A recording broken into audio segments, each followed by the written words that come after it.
Welcome to DJ Ronnie.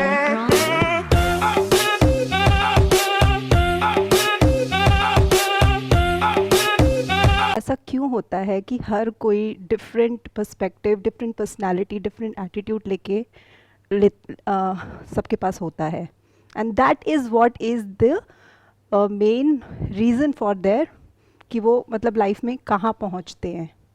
But ऐसा क्यों है? Why everybody is not like, why the perception is not positive for everybody, even if I will not say positive, but perceptions या मतलब productive क्यों नहीं है सबके? Why they are so distorted? Don't you think that everybody is so distorted? ऐसा नहीं है कि ये अभी हो रहा है, ये जो वर्ल्ड है बट अभी ज़्यादा हो रहा है. नहीं, ज़्यादा नहीं हो रहा है, अभी कम हो रहा है. क्योंकि अगर आप ध्यान से हिस्ट्री को उठा करके देखेंगे, पिछले ज़्यादा पीछे मत जाइए, 100-200 साल भी पीछे चले जाएं, तो जिस लेवल पे वॉर्स होती थी और जिस लेवल पे डिस्ट्रक्शन होता था मास लेवल पर, जिस लेवल पर ऐसा ऐसा टॉर्चर होता था लोगों का, जब जैसे एक राज्य है, उसका कोई राजा है, किसी दूसरे राज्य के राजा ने उस पर अटैक किया और जब वहाँ पर उसको ऑक्यूपाई कर लिया, तो वहाँ पर लोगों के साथ में क्या होता था, अगर उसको हम स्टडी करेंगे हिस्ट्री में तो हमको क्लियर हो जाएगा that we are currently living in the best possible time as far as a comfortable life is concerned. इतना कंफर्ट आज से पहले कभी भी नहीं था.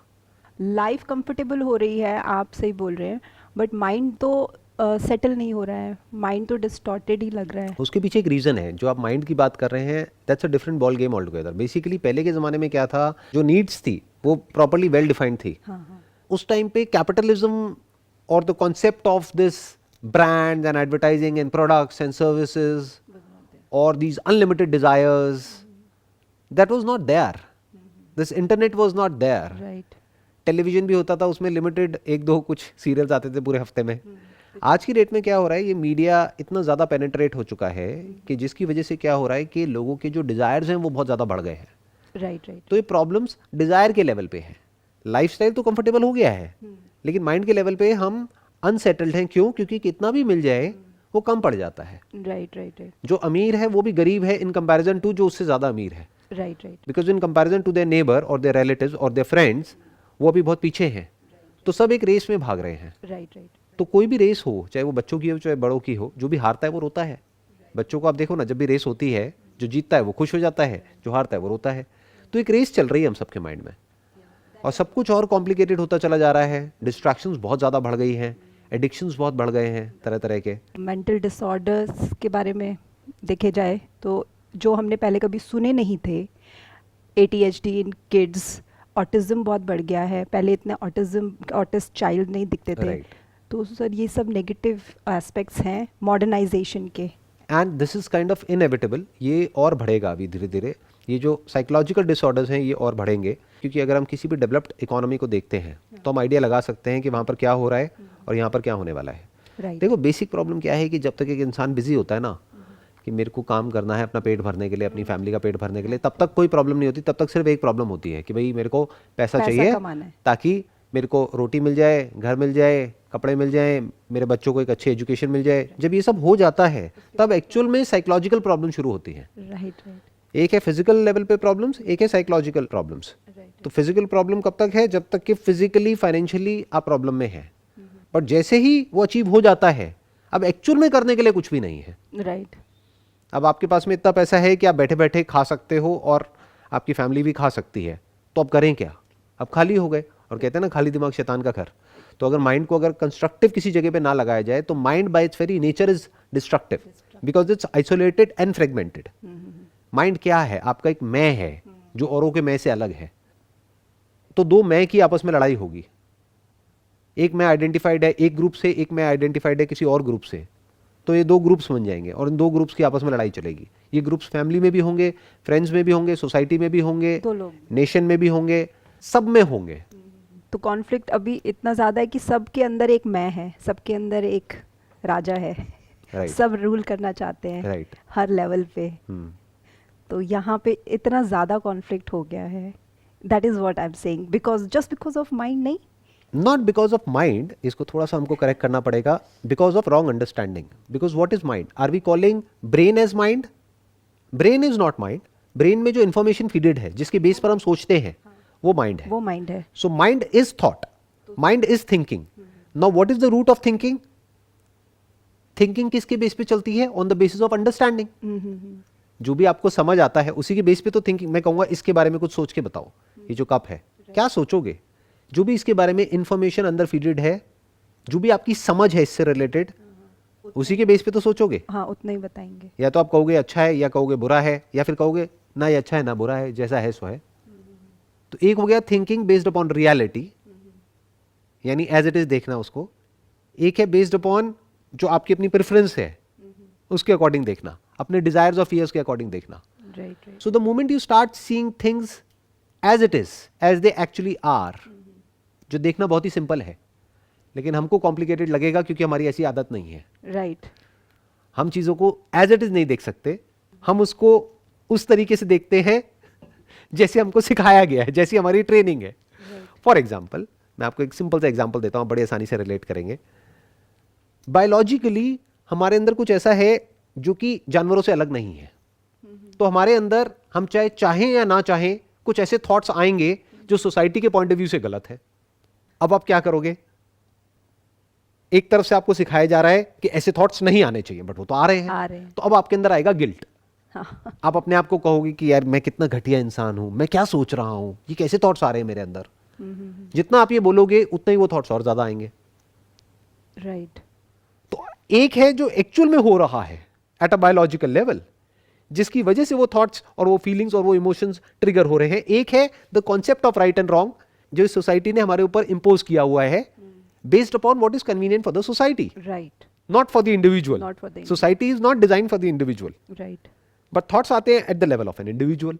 अब एक बहुत बड़ा क्लैश आ गया, क्योंकि अगर उन थॉट्स के हिसाब से आपने एक्ट किया तो ये सोसाइटी आपको बॉयकॉट कर देगी। Right. That is what. Act नहीं किया तो अंदर एक कॉन्फ्लिक्ट चलता रहेगा।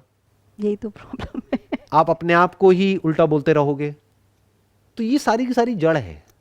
ये मैंने एक बहुत ही छोटे से एक एस्पेक्ट को टच किया है।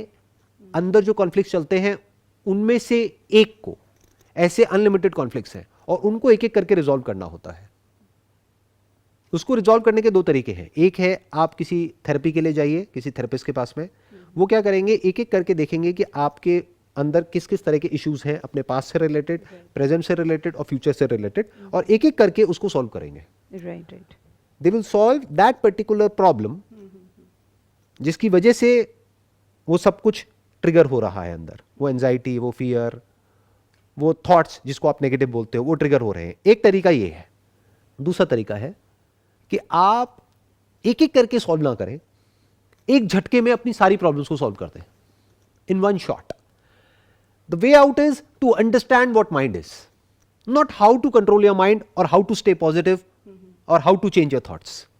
That how is a trap. The moment you ask how to someone, अब वो आपको एक सिस्टम देंगे, एक प्रोसेस देंगे, कुछ टिप्स देंगे, कुछ सजेशंस देंगे जिसको आपको फॉलो करना है। अब आपके माइंड में फिर से दो क्रिएट हो गए। एक है जो करना चाहिए, एक है जो आप एक्चुअल में कर रहे हो। अपने अंदर कभी आप झांक करके देखो कितना कॉन्फ्लिक्ट होता है। हम सोचते कुछ और है, करते कुछ और है। तो आप एक्चुअल में क्या हो, जो आप सोचते हो या जो आप करते हो? बच्चों को हम कहते कुछ और है करने के लिए, हम खुद कुछ और करते हैं। राइट। तो there is so much of conflict there जिसकी कोई हद नहीं है। तो अब क्या किया जाए? अब इस सब का क्या सोल्यूशन है? Understand what mind is. वो किसी बुक में आपको आंसर नहीं मिलेगा, खुद समझना पड़ेगा। झांक करके देखो अपने अंदर, तो आपको नजर आ जाएगा थॉट क्या होता है, फीलिंग क्या होती है, इमोशन क्या होता है। उससे आप टाइम से फ्री हो सकते हैं। The concept of time which is past, present and future. Once you understand what mind is, that is the only way out. अगर हमको एक परमानेंट सोल्यूशन चाहिए तो खुद से ही आएगा वो आंसर। एग्जैक्टली खुद से भी नहीं आएगा, कुछ जगह से हमको थोड़ी बहुत हेल्प मिलेगी। अब वो आपको फिगर आउट करना होगा कि कौन पर्सन है जो एक्चुअल में इसको फिगर आउट कर चुका है या कर रहा है, और कौन है जो फेक कर रहा है। फॉर एग्जाम्पल, आप मेरी वीडियो सुनते हैं तो आप हो सकता है अपने माइंड में बोलेंगे नहीं नहीं नहीं नहीं, इसको तो सब पता है। हो सकता है मुझे कुछ भी ना पता हो सकता है मुझे सब कुछ पता हो। तो वो आपको समझना है कि किसको कितना पता है, कौन किस लेवल तक गया है। हो सकता है बाहर से देखने में आपको लग रहा होगा कि अरे ये पर्सन तो बहुत ही सॉर्टेड है, कितना पीसफुल है, कितना काम है।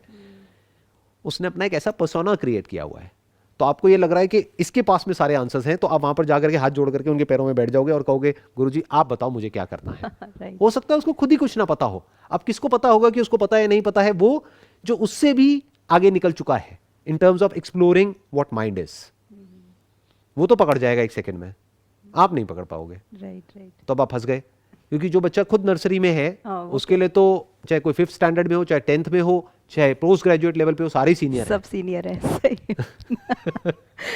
उसको तो पता ही नहीं। तो आपको ढूंढना होगा ऐसे कौन लोग हैं, ऐसे लोग हैं दुनिया में या थे पास्ट में जो काफी डीप में गए हैं, तो वहां से आपको कुछ पॉइंटर्स मिलेंगे। तो फिर आपको खुद ही अपने माइंड के अंदर झांक करके देखना होगा और आराम से स्टेप बाय स्टेप समझना होगा। ये काम ना आसान है ना मुश्किल है, बट मैं ये कहूंगा ये काम जरूरी है। जरूरी है, राइट। अगर आप मानते हैं आपके लिए आसान है तो एक्चुअल में बहुत आसान है ये काम। बट सर समझने की जरूरत फील होनी चाहिए। Right, absolutely. वो जरूरत फील होनी चाहिए अंदर से कि वो कितना जरूरी है, और चाहे फील हो या ना हो, जरूरी तो है ही। बिल्कुल ऐसा है कि चाहे आपको जरूरत फील हो या ना हो, हवा की और पानी की जरूरत तो है। माइंड डिस्टर्ब्ड है, इसमें कोई डाउट नहीं है। किसका डिस्टर्ब्ड है? जो भी अपनी बेसिक जो नीड्स हैं, फाइनेंशियल नीड्स, उससे ऊपर उठ गया है, उन सबका माइंड डिस्टर्ब्ड है। ये फैक्ट है, ये कोई इल्यूजन नहीं है। Right right right.